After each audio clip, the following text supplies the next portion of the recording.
उमेदवारी दाखल आता करतोय। हा बारामतीमध्ये जो 30% विकास आणि 70% भ्रष्टाचार झालाय, याला बारामतीकर वैतागलेले आहेत। रस्ते बारीक केलेत, फुटपाथ मोठे केलेत आणि गुन्हेगारीचं स्वरूप इथं दिवसा ढवळे महिन्याला 15 दिवसाला मर्डर होतात।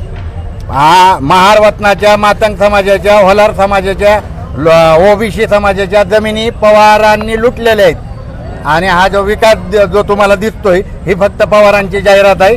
या जाहिरातीच्या विरोधात गावकोसाच्या बाहेरचा हा आवाज त्या ह्याच्यात जाणार आहे।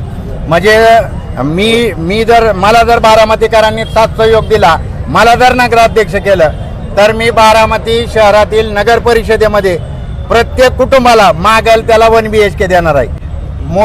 मोदीजींची योजना आहे, अजित दादाकडे मलिदा जो येतो तो मोदी देतात आणि त्याच पैशाचा मी पण बारामतीकरांना देणार आहे। मी मलिदा या राष्ट्रवादीवाल्याला वाटणार नाही, बारामतीकरांना सर्वसामान्यांना देणार आहे।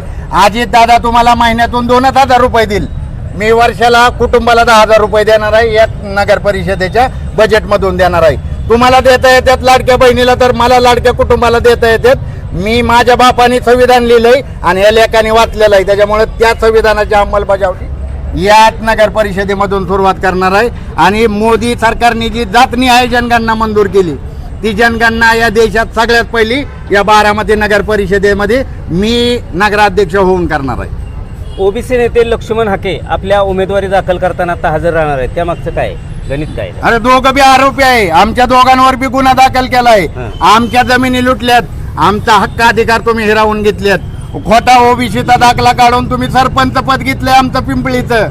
मग तुम्ही आमच्या लेकरा बाळाचं शिक्षणाचं वाटोळ केलंय, तुम्ही आमच्या जमिनीचं वाटोळ केलंय, तुम्ही आमच्या सगळ्याच वाटोळ केलंय। आणि तुमचं पोर 500 रुपयात कोरेगाव पार्थ करतय 500 रुपयात 1800 करोड रुपयाची जमीन ह्याच्या बाप उपमुख्यमंत्री आहे म्हणून 300 करोड मध्ये दिली आणि 300 करोड मध्ये 500 रुपयाच्या स्टॅम्पवर महार वतनाची जागा तुम्ही लाटणार आणि आम्ही तुमच्या सतरंजा उचलणार।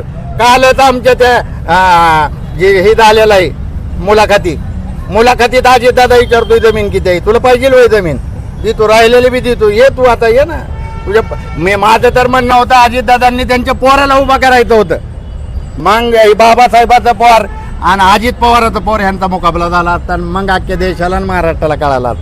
या आंबेडकरी चळवळीची SC ST OBC मायनॉरिटी जो मुस्लिम आणि ख्रिश्चन आहे हे सगळे माझ्या बरोबर आहेत, ते सर्वसामान्य बारामतीकर माझ्या बरोबर आहे। फुकट मरण देतात, टिपर कुणाच आहेत? अजित दादांच्या कार्यकर्त्याच्या टिपरनी माणसं मेलेले आहेत, सर्वसामान्य लोकांचं नाही टिपर। 150 100 टिपर तुमचं आहेत। हे कोण आहेत? हे कॉन्ट्रॅक्टर कोण आहेत? मी जर नगराध्यक्ष मला बारामतीकरांनी केलं तर रोटेशन पद्धतीनं एका ठेकेदाराला एक ठेका मिळेल, रोटेशन होईल, सगळ्यांना ठेकेदारीत कामं भेटतील। आता जो तुम्ही बिलो मध्ये जी कामं घेतात आणि मलिदा खाताय हे सगळं बंद करील। जर बारामतीकरांनी मला विश्वासाने संधी दिली तर बारामतीतल्या प्रत्येक सोसायटीला हार्वेस्टिंग आणि सोलर फ्रीमध्ये मी देणार। प्रत्येक महिला बारामती शहरातली असेल तिला इलेक्ट्रॉनिक कार देणार, कारण गडकरी साहेबांची योजना आहे। मोदीच्या सगळ्या योजना मी राबविला, अजितदादा राबवत नाही। अजितदादा नुसता हाणतोय, मलिदा खातोय, त्याच्या मलिदावाल्यांना देतोय। मी मात्र बारामतीकरांना देईल।